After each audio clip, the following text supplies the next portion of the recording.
Salut, c'est Trado.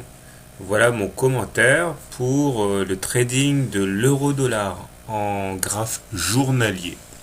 Alors une fois n'est pas coutume, on va aller titiller les devises.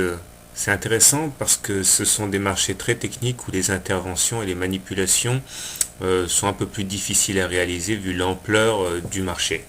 Alors, comme on peut le regarder, le voir sur ce graphe, et notamment par confrontation avec le précédent graphe, le point d'entrée qui était le 3 novembre est un excellent point d'entrée, puisque maintenant nous parvenons au contact quasiment de la résistance à 50,61, à 50,61, et c'est un seuil critique, puisque étant donné que c'est un précédent top, eh bien, beaucoup de shorters vont commencer à entrer en action et beaucoup de longs, d'acheteurs sur les plus bas vont commencer à descendre du train vu que c'était un des objectifs possibles du trade long. Alors avant toute chose, remarquons donc que nous sommes toujours à l'intérieur de ce grand canal ascendant qui montre que la tendance est positive. À cela s'ajoute que nous sommes à l'intérieur d'un canal étroit mauve dont la tendance haussière est évidente également. Tandis que les indicateurs techniques, eux, forcément se sont redressés depuis les plus bas, puisque le stochastique est en pleine forme, il est en train de croiser sa zone de surachat, le momentum croît vaillamment et le MACD est repassé au-dessus de son signal. Donc a priori, tout va pour le mieux dans le meilleur des mondes, nous sommes au-dessus de la M20 croissante, nous sommes au-dessus de la M7 croissante qui elle-même a croissé la M20, ce qui est un signal positif. Ce qui rend la situation intéressante, c'est que justement nous arrivons à la croisée des chemins avec un contact sur le précédent sommet. Alors, de deux choses l'une. Soit on décide d'acheter aujourd'hui, et je pense que c'est un petit peu dangereux parce que on va se retrouver confronté à un mur, celui des 1,5061. Il risque d'y avoir un tir de barrage. Et à mesure que ce tir de barrage va se développer, on risque d'avoir des rats qui vont quitter le navire, ce qui risque de faire manquer de carburant à l'euro pour continuer de monter. Maintenant, est-ce qu'il est légitime de shorter l'euro?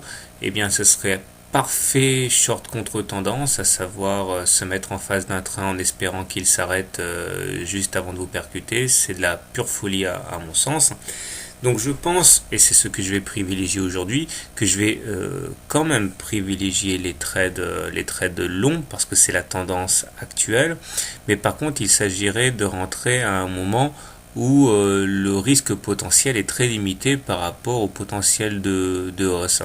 C'est pour ça que personnellement, je vais tenter de rentrer long quand on sera au contact de la base du canal mauve ou alors au contact de la M7 avec un stop loss en cas de clôture en dessous de ce canal mauve ou de cette M7. Comme ça, le stop loss sera réduit avec une perte contrôlée. L'objectif, par contre, lui, peut être très intéressant puisqu'il s'agit d'aller toucher le haut du canal vert. Donc, on en revient à cette histoire de ratio gain-risque qui doit être supérieur à 2. Alors, je vais m'expliquer un petit peu là-dessus parce que j'ai eu plusieurs questions. Le trading n'est pas une question de divination. Personne ne sait où va aller le marché à un moment donné. Toutes les études sérieuses l'ont montré. Tous ceux qui prétendent savoir où le marché va sont des génies ou des menteurs. Au mieux, c'est-à-dire les meilleurs traders, arrivent à avoir raison 6 fois sur 10. Mais c'est pas grave parce qu'on peut quand même gagner de l'argent. Il suffit que le gain espéré soit au moins 2 fois supérieur à la perte potentielle mesurée par le stop loss. Pour que, eh bien, même si on a raison une fois sur deux, on gagne de l'argent parce qu'on gagne plus en moyenne que lorsqu'on perd.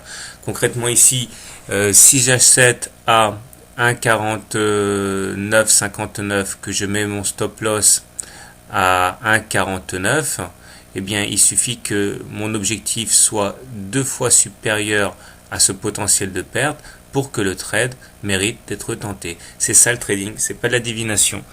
Voilà, donc je vous rappelle que si vous voulez vous entraîner sur les devises, il est important d'avoir un minimum un bon matériel, il faut avoir une bonne plateforme et ne pas miser trop de sous parce que c'est excessivement dangereux et puis les traders ruinés sur devises se comptent à l'appel.